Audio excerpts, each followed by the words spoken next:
Un post en Facebook, un tweet, un TikTok, un mensaje en un grupo de WhatsApp. A simple vista parecen simples interacciones digitales, comentarios, fotografías, memes o incluso bailes perfectamente coreografiados, dependiendo de la red en la que estemos curioseando. Y al menos este era el uso inicial de estas plataformas, pero con el tiempo las cosas han cambiado bastante. Las redes sociales han sufrido una evolución que les ha hecho pasar de herramientas de comunicación agradables y apreciadas a inmensos foros de opinión que albergan todo tipo de contenidos, prácticamente sin censura, pero con suficiente potencia para marcar las agendas de los medios de comunicación y también de la política.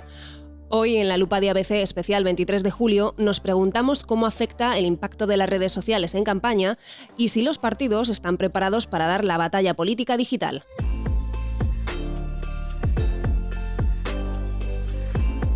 La lupa de ABC, especial elecciones.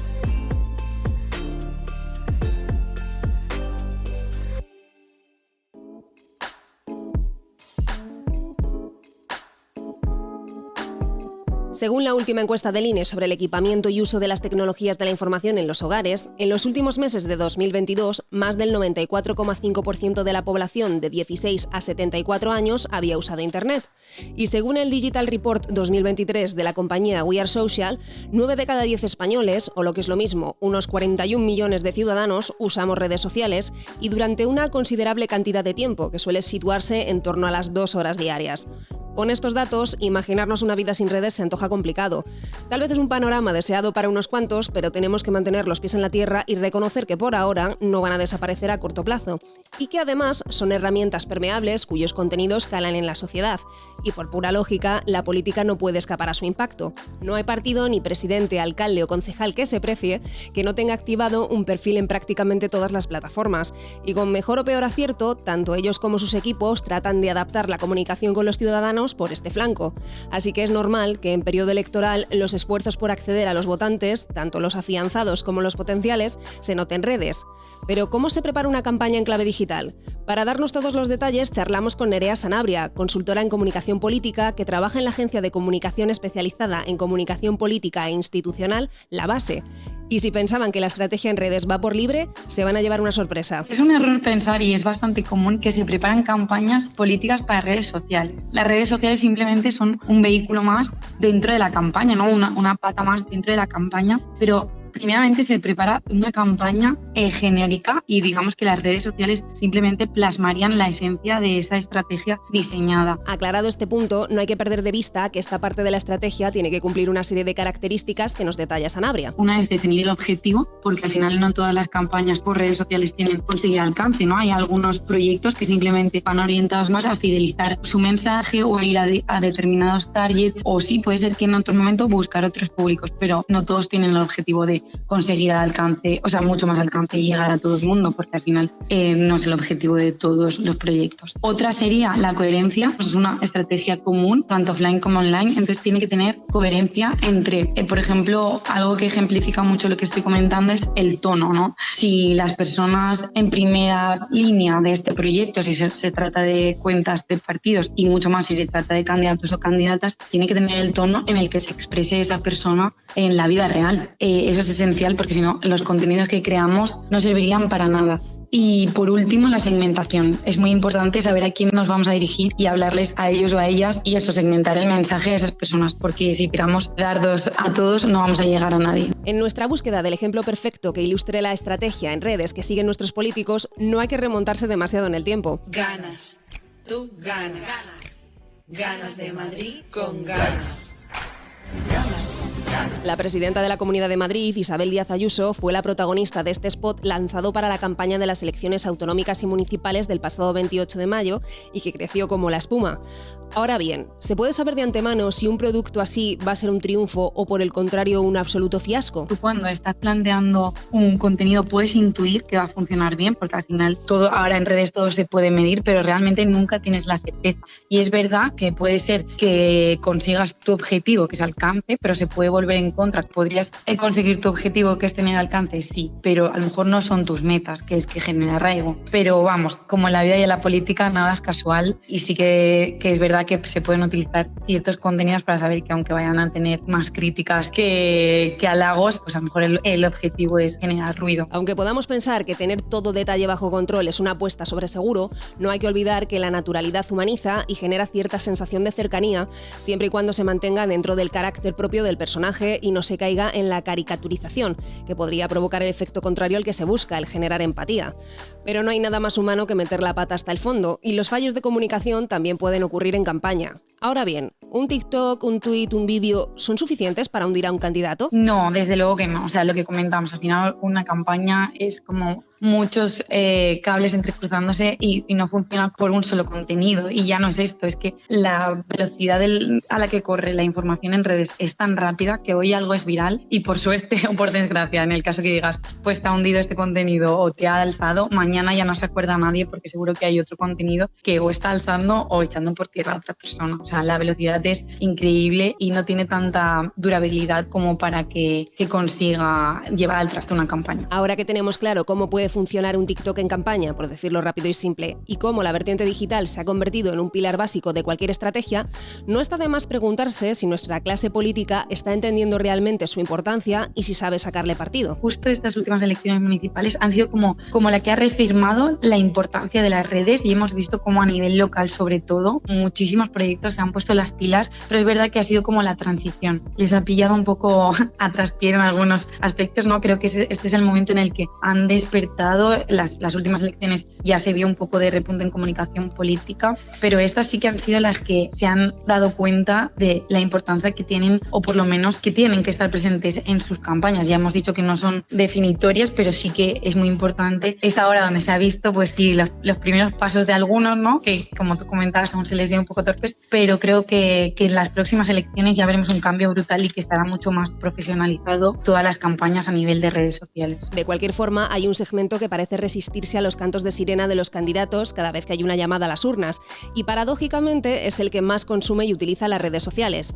Obviamente hablamos de los jóvenes y nos preguntamos si el acercamiento de los políticos a través de plataformas como TikTok pueden conseguir acortar las distancias entre unos y otros. La cosa es que la desafección no viene de una mala comunicación, o sea, intentar paliar la desafección comunicándose de una manera u otra o trazando una estrategia comunicativa perfecta es un error, porque al final la desafección es un problema político, no comunicativo, porque los jóvenes no sienten que atiendan a sus necesidades ni que tan siquiera vivan los problemas que ellos viven. Es cierto que a través de las redes es un canal muy óptimo para acercarse a los jóvenes, pero no está tanto en el lenguaje ni en los mensajes que se trasladen a ellos como en que realmente esa desafección no se va a paliar trazando una campaña, o una estrategia dirigida para jóvenes. También es un poco complicado hablar de campaña electoral para jóvenes o de estrategias en redes para jóvenes, porque los jóvenes es decir algo bastante heterogéneo. Ellos, y me incluyo a mí, no hablamos un lenguaje único. Al final es un error pensar que todos tienen las mismas necesidades políticas o que tienen la misma manera de comunicarse. Es prácticamente imposible diseñar una campaña, una estrategia exclusiva para jóvenes, porque al final un ejemplo que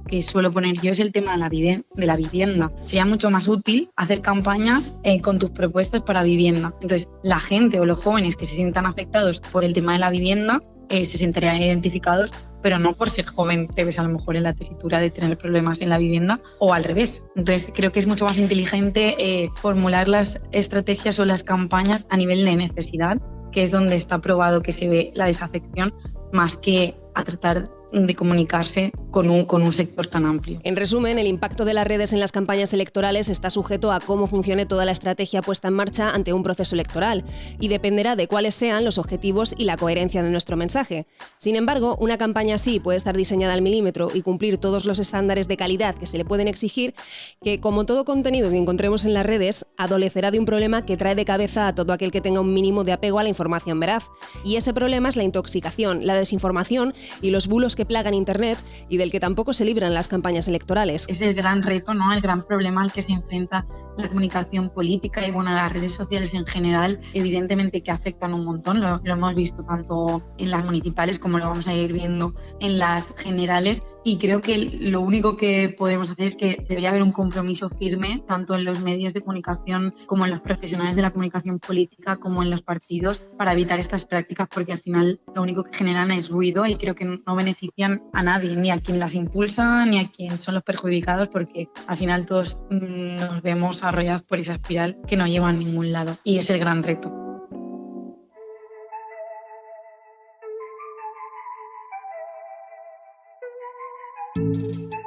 Y es que estas herramientas que ya se han convertido en esenciales para la política y sus campañas también tienen su lado oscuro. Newsguard, una organización conformada por periodistas y editores que estudia la fiabilidad de medios y fuentes, detectó el año pasado que, por ejemplo, en TikTok, la red social del momento, casi el 20% de los vídeos de búsqueda sobre el coronavirus o la guerra de Ucrania contenían información errónea, cuando no directamente falsa. ¿Pero qué se busca al generar y propagar estos bulos? Crear unas condiciones de opinión favorables al que pretende emitir esa desinformación, y el beneficio es inculcar a las personas una serie de ideas o de opiniones o de sentimientos que pueden favorecer al que está preparando esta campaña de desinformación. Mariluz Congosto es profesora honorífica en la Universidad Carlos III en el Departamento de Ingeniería Telemática y experta en análisis de redes. Y como voz de referencia en el tema, hemos acudido a ella para preguntarle si ante una campaña electoral la desinformación en redes crece. En redes ya lo que tenemos es una campaña continua, y además el preparar los perfiles para preparar estas campañas, una campaña viral no se hace en un día ni en dos, o sea, es algo que tiene que estar preparado con tiempo, ¿no? Tiene muchos elementos. Por un lado son los perfiles que de alguna manera van a fomentar que esta información se difunda bien, y preparar los contenidos para que sean virales, ¿no? Porque el objetivo siempre es que esto se difunda bien y lo más posible. Son temas siempre normalmente los bulos muy recurrentes. Generalmente está la xenofobia, el antifeminismo, contra el LGTBI. La profesora Congosto habla de campaña continua, y buen ejemplo son esos perfiles que critican cualquier tuit que se les cruza. Los conocemos comúnmente como trolls, pero aunque puedan parecernos gente con muchas ganas de bronca y demasiado tiempo libre, esconden intenciones nocivas. El troleo es simplemente gente que está atenta a lo que se publica y interviene en conversaciones que a lo mejor ni conoces a los destinatarios. Simplemente lo que dicen pues lo quieres rebatir de una manera muy dura, a veces insultando, a veces amenazando. Es una forma de intentar silenciar a la gente, que la gente no opine, porque cuando opina algo contrario a lo que ellos consideran, vas a sufrir a lo mejor tal ataque que dices no me merece la pena publicar en esto. Lo que hacen es inculcar agresividad, mucha tensión, y a la larga lo que producen es un silencio de la gente moderada, y solo se quedan los que más chillan, ¿no? Si hay gente autocensurándose por miedo o hartazgo a las críticas, el espacio que deja su silencio es aprovechado para potenciar una práctica de marketing que, en manos en tweets o TikToks de según qué perfiles, puede convertirse en una herramienta de manipulación también política. Es lo que se conoce como astroturfing. Crear una realidad que no existe, es decir, que un partido tiene mucho más apoyos que en realidad los tiene, ¿no? Esto se ve muy claramente, sobre todo en redes sociales como Twitter, donde prácticamente los perfiles que más se ven pues son de los extremos de la derecha y de la izquierda, y luego cuando hay elecciones pues no tienen esa representación en los parlamentos. Si se mira Twitter parece que todo está muy radicalizado, que todo es súper izquierda o es extrema derecha, pero en realidad son discursos inflados. Detrás de esas exageraciones suele estar un tipo de usuario que normalmente no es que no dé la cara, es que si la da, también es inventada. Estamos hablando de los perfiles falsos, a los que con un poco de atención podemos cazar casi al vuelo. Normalmente suelen tener un discurso súper exagerado, súper duro. Podemos encontrar incoherencias en su perfil, no sé, cuando vemos un perfil que la imagen no se corresponde con lo que habla, o que los nombres son 4 caracteres y 20.000 números, o que es un perfil que se ha creado muy recientemente y tiene mucha actividad de repente, o que es un perfil muy antiguo pero que tiene muy pocos tweets pero está siendo muy activo en ese momento, es decir, una cuenta reutilizada, podemos tener sospechas. Y luego mirando los detalles pues se puede ver que son personas que pueden tener un punto de falsedad, usar fotografías de personajes públicos robadas o robados de repositorios. Uno de los problemas que generan estos falsos usuarios es que incluso se llegan a coordinar y lanzan mensajes masivos, reales o falsos, que pueden interferir en la opinión pública e incluso modificar ideas y discursos. discursos.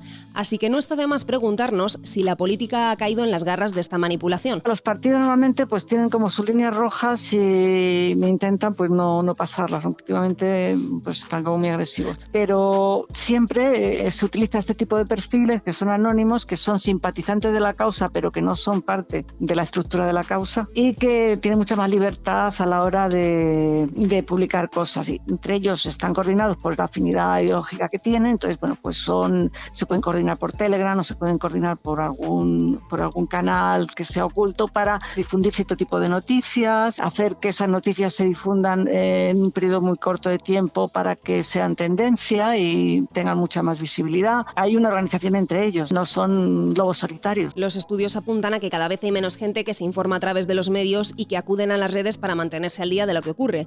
Pero teniendo en cuenta los trampantojos que estas redes tejen, nos preguntamos si no nos estaremos dejando influenciar por las falsedades que pueblan estos foros digitales o si nuestras posturas políticas estarán siendo manipuladas mediante campañas de desinformación. No todo el mundo confía en lo que se publica en las redes sociales. Hay más gente razonable que gente poco razonable, pero sí que hay gente con mucho sesgo que cuando ve una noticia, que no es que sea verdad, pero simplemente le confirma su sesgo, pues se la cree porque le gusta esa noticia, ¿no? No hay un espíritu crítico en muchas personas, ¿no? Entonces eso favorece estos discursos, porque claro, cuando se dice algo como muy radical, con gente que no va a analizarlo de una manera racional, sino simplemente emocional, van a conseguir mucha difusión y van a conseguir difundirlo mucho, ¿no? Entonces esto de alguna manera lo que hace es que haya un grupo que se va haciendo cada vez más radical, pero yo creo que eso se da en masas pequeñas de población. Han pasado muchos años, ya se habla mucho de la desinformación, la gente ya no se cree las cosas a rajatabla. Con todas estas claves, gracias a la ayuda de nuestras expertas,